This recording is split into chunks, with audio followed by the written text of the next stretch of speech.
देख करके मति भ्रष्ट हो गई और उस गड़का स्त्री को लेकर के पंडित जी महाराज कहाँ आ गए, अपने घर में ले आए और अपनी पतिव्रता स्त्री का परित्याग कर दिया, घर से निकाल दिया। उस गड़का उस वैश्या स्त्री के साथ में पंडित जी रहने लग गए।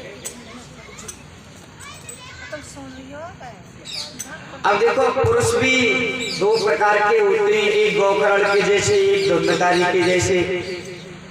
ऐसे स्त्रियां भी अलग अलग स्वभाव की होती हैं।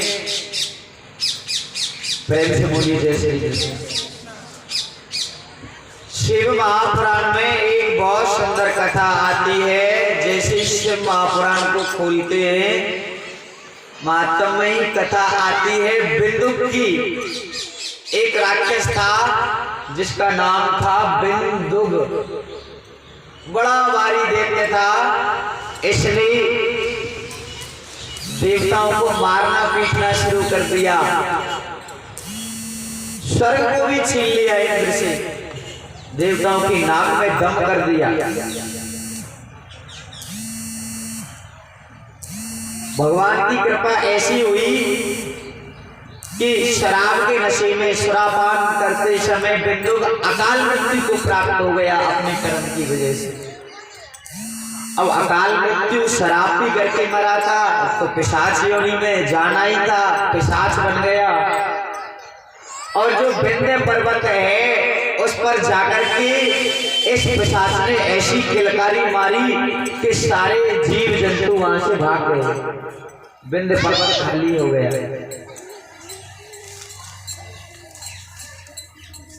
लेकिन जो बिंदु की पत्नी थी, नाम है चंचला। क्या नाम है? चंचला। पार्वती मैया की अनन्य भक्त थी, गौरा मैया की नित्य प्रति सेवा किया करती थी। मन में कष्ट तो बड़ा भारी था कि मेरे पति देव नहीं रहे, लेकिन बेचारी करती भी तो क्या, उसके बस की कोई बात नहीं रही थी। तो एक दिन पार्वती मैया प्रकट हो गई। अरे चंचला, तेरी सेवा से मैं बड़ी भारी प्रसन्न हूँ, मांग ले क्या वरदान चाहती है? ना भैया, मुँह को कछु ना चाहिए। नहीं नहीं चंचला, मांगना तो पड़ेगा। तो चंचला कहती है, हे जगत जननी भवानी, आप देना ही चाहती हो तो मुझे केवल इतना सा वरदान दे दो, जो मेरा पति पिशाच बन गया है, मैं उसके साथ देव रूप में हिमालय में रहकर आपकी नित्य प्रति सेवा किया करूं। प्रेम से बोलो जय श्री कृष्ण। क्या मांग लिया? देव रूप में पति के साथ आपकी नित्य प्रति कैलाश में रहकर सेवा किया करूं। पार्वती मैया बोली, इतना इतना भारी वरदान देना तो मेरी बस की बात नहीं है, भोलेनाथ से आग्रह करना पड़ेगा, वो ही कुछ करेंगे। गौरा मैया ने नाथ से आग्रह किया तो भोले बाबा ने श्रृंगी और वृंगी दोनों गणों को भेजा, जाकर के उस बिंदुक नाम के पिशाच को बंदी बना करके हिमालय पर ले आए। भोलेनाथ ने अपने कमंडल से जल छिड़का और इसे देव स्वरूप प्रदान कर दिया। और गौरा मैया ने भी चंचला को हिमालय पर बुला लिया। अब एक तो ये स्त्री है जिसने कि अपने पिशाच जैसे पति को देवता बना दिया और हिमालय पर भगवान शंकर की सेवा में लगा लिया अपने साथ में। और एक दूसरी ये स्त्री है जो प्रकांड ब्राह्मण है, इस अगम्य स्त्री के संपर्क में आते ही मति भ्रष्ट हो गई। पंडित जी ने अपनी ब्राह्मणी को घर से निष्कासित कर दिया। पंडित जी महाराज इस गड़का के साथ में रहने लगे। ये गड़का शराब पीती थी, मदरा पान करती थी, पंडित जी भी इसके साथ पीने लग गए। कुछ दिनों के बाद में पंडित जी ने मांस भक्षण करना भी शुरू कर दिया, जुआ खेलने लग गए, घर का सारा धन ठिकाने लग गया। पंडित जी ने चोरी शुरू कर दी। चोरी से भी पार ना पड़े तो पंडित जी अब डाका डालने के लिए जाते हैं और रात को 2 बजे लौट के आते हैं, घोड़ा पे बैठ करके, माथे पे सर पे काला तिलक, काली पट्टी बांध करके।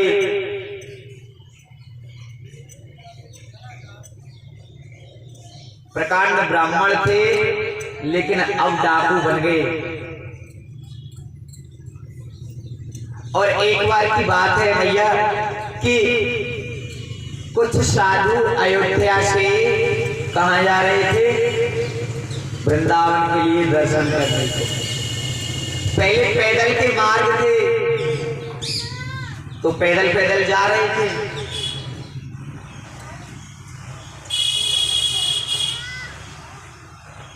इन्हीं पंडित जी, अजामिल पंडित जी के गांव में रात्रि हो गई। किसी से पूछा, भैया कोई ऐसा भगत हो तो बताओ जो हमारे अन्न की, भोजन की, हम 11 मूर्ति हैं, जैसे हम बोलते हैं ना 11 लोग हैं, ऐसे साधु अपनी भाषा में, अपनी बोली में कह रहे थे अपन 11 मूर्ति हैं, हमारे भोजन प्रसादी की व्यवस्था हो जाए, ऐसा कोई धर्मात्मा इस बस्ती में रहता हो तो बताओ। साधुओं ने पूछा भी ऐसे व्यक्ति से था जो मजाक करने वाला था, हंसी मजाक का जिसका स्वभाव था। उसने कह दिया कि अजामिल पंडित जी के घर चले जाना, बहुत बड़े दान दाता हैं, कोई कसर नहीं छोड़ेंगे।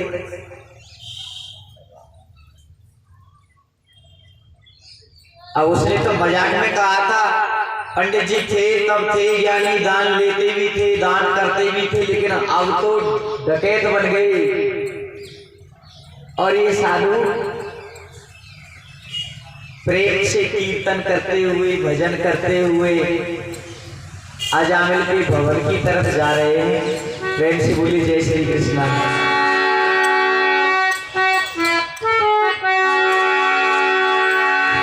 राम नाम के हीरे मोती मैं बिखरा हूँ गली गली, ले लो कोई राम का प्याला, शोर मचाऊं गली गली, शोर मचाऊं गली गली।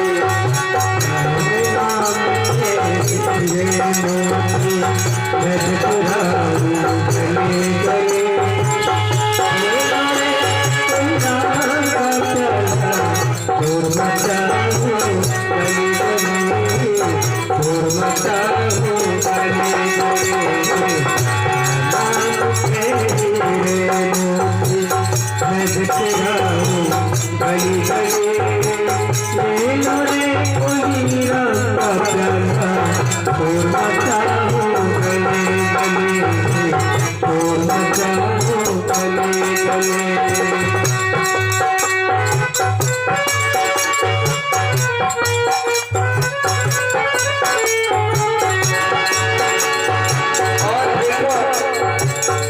उस व्यक्ति ने तो कह दिया कि जाओ अजामिल के यहाँ, बेचारे साधुओं को क्या पता डकैत के घर भेज रहा है, लेकिन राम जी तो जानते सब कुछ।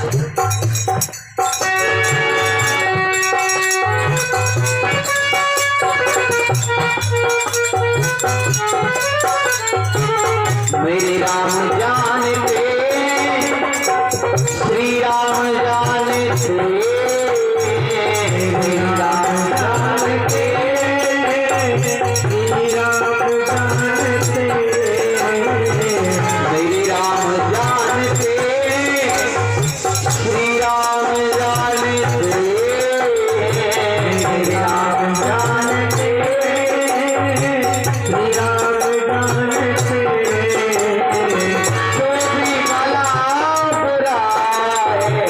जो भी भला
किस्मत में क्या लिखा है, किस्मत में क्या लिखा है, ओए किस्मत में क्या लिखा है, मेरे राम जानते,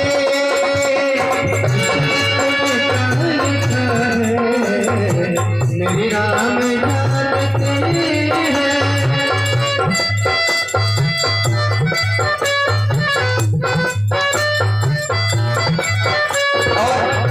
हम कहाँ से आए, मरने के बाद कहाँ चले जाए, आता कहाँ से कोई, जाता कहाँ पे कोई, आता कहाँ से कोई, जाता कहाँ से कोई, आता कहाँ से कोई, जाता कहाँ से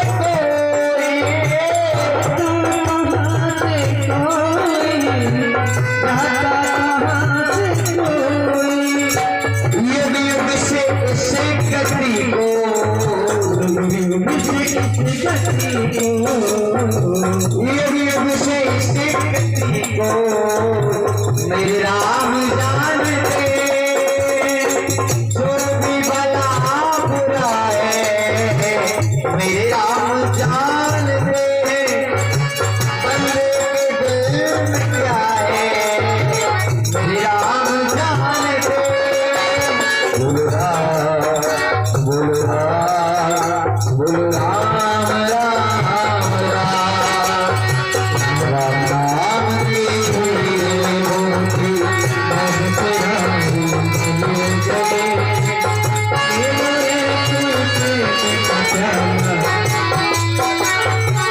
जन जन में मोती लूटे, वो तो माला माल हुए, दौलत के बने पुजारी, आखिरों तक काल हुए।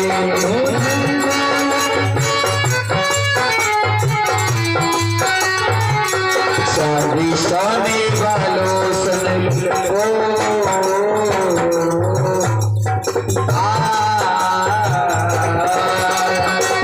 शादी शादी वाले सुन लो, हाथ में मोरी चला चली, ले लो रे कोई नाम का प्याला, छोड़ बचाओ गले गले, बोलो राम, बोलो राम, बोलो राम राम राम, बोलो राम, बोलो राम, बोलो राम राम।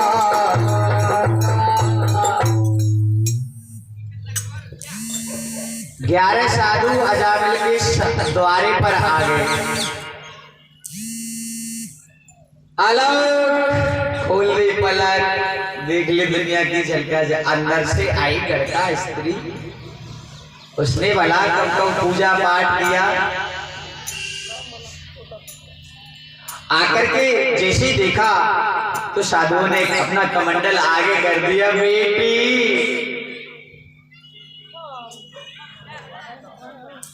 हम 11 मूर्ति हैं, हमारे भोजन की व्यवस्था हो जाती तो बड़ा अच्छा रहता। अब घर का स्त्री को तो सब चार दृष्टि से ही देखते हैं। पहली बार ऐसा था कि किसी साधु ने उसे बेटी कह के बुलाया, झर झर कह करके उस लड़का की आंखों से आंसू बहने लगे। बाबा मैं ऐसी पतिव्रता कहा जो आप मेरे हाथ का बनाया हुआ भोजन प्रसाद ग्रहण कर सके। बाबा मेरे ऐसे सौभाग्य कहा, मैं तो बड़ी ही मलिन एक लड़का स्त्री हूँ बाबा। अब साधु बोले तेरे द्वारे पर आए हैं तो तेरा उद्धार जरूर करके जाएंगे। तू रो रही है, तेरे आंसुओं को हम देख नहीं सकते। फिर लड़का कहने लगी ना बाबा मेरे पति आ गए ना तो वो और आपसे कुछ अनाप शनाप कह ना बेटिया, कोई बात नहीं। ठाकुर जी सब अच्छा करते हैं, आने दो अपने पति को। अब रात्रि में ऐसे लड़का ने साधुओं के लिए सूखी सामग्री दे दी और सूखी सामग्री से साधुओं ने भोजन प्रसाद बनाया। अरे जय हो मेरे लड्डू।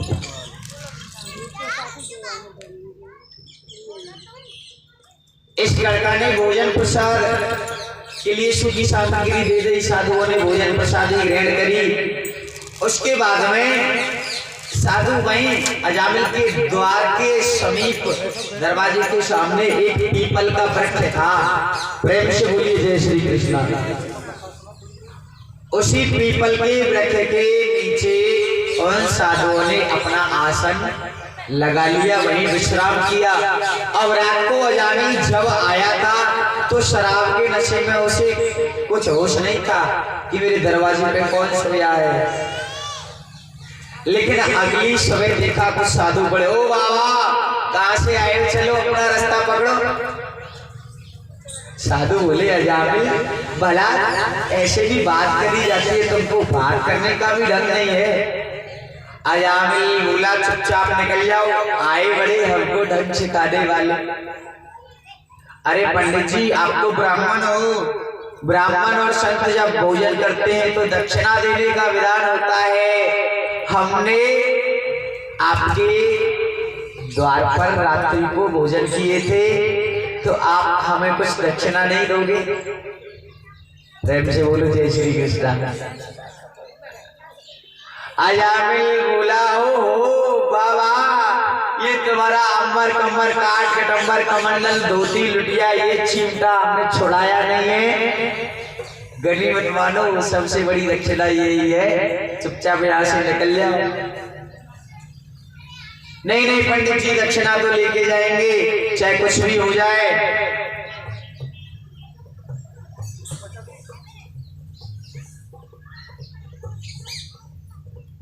हम तुमसे धन नहीं चाहते। साधु बोले हमें धन नहीं चाहिए। एक चेला कान में बोला गुरुजी इसको कह दो रोजीना सुंदरकांड का पाठ कर लिया करे। गुरुजी बोले तू शांत खड़ा रह, तुझे नहीं पता ये दुष्ट है, ये सुंदरकांड का पाठ नहीं करेगा, ये रोजाना घर में लंका का नहीं करेगा, ये नहीं समझेगा ऐसे, इसको तो सरल सा उपाय बताना पड़ेगा। इतने में ही लड़का आई अंदर से डांट लगाती हुई फटकार लगाती हुई बोली ऐसे साधुओं से बात करते हैं, तुमको बात करने का भी ढंग नहीं है। अजामिल इस लड़का से बहुत डरता था। हाँ हाँ देवी ठीक है, तुम कहती है तो कोई बात नहीं, दक्षिणा दे दो, कुछ भी दे दो। रात को पोटली बांध के लाया था लूट के, पूरी पोटली दे दो। साधु बोले नहीं हमको नहीं चाहिए। देना ही चाहते हो ना तो केवल ये दे दो जो तुम्हारा 7वां पुत्र होने वाला है, उसका नाम नारायण रख देना। लड़का बोले ठीक है रख देंगे। अजामिल बोला ठीक है बाबा जरूर रख देंगे। अब साधु तो वहां से चले गए और सबसे छोटे बेटा का नाम रख दिया नारायण। अब देखो मरना तो सबको ही होता है, जब मरने का समय आ जाए तो सबको ही मरना होता है। अजामिल का भी मरने का समय आया है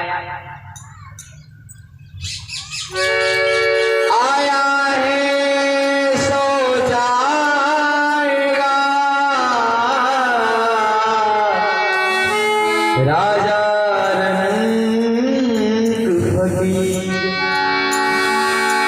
कोई सिंहासन चढ़े चला तो कोई बंधे जंजीर। ये जो मृत्यु है हमारी माजाई बहन है, हमारे साथ ही प्रकट होती है, जन्म लेती है, लेकिन जन्म लेती बहुत दूर चली जाती है, फिर एक एक पल एक एक क्षण हमारे पास आती चली जाती है। और एक समय ऐसा भी आता है कि यही मृत्यु रूपी बहन हमें गले लगा लेती है, अपने आप में समा लेती है। अजामिल को सचेत कर दिया साधुओं ने। प्रेम से बोलो जय श्री कृष्णा। हर मानव को सचेत रहना चाहिए भगवान के नाम के। अभी तो जगाया तुझे और तो फिर सो गया,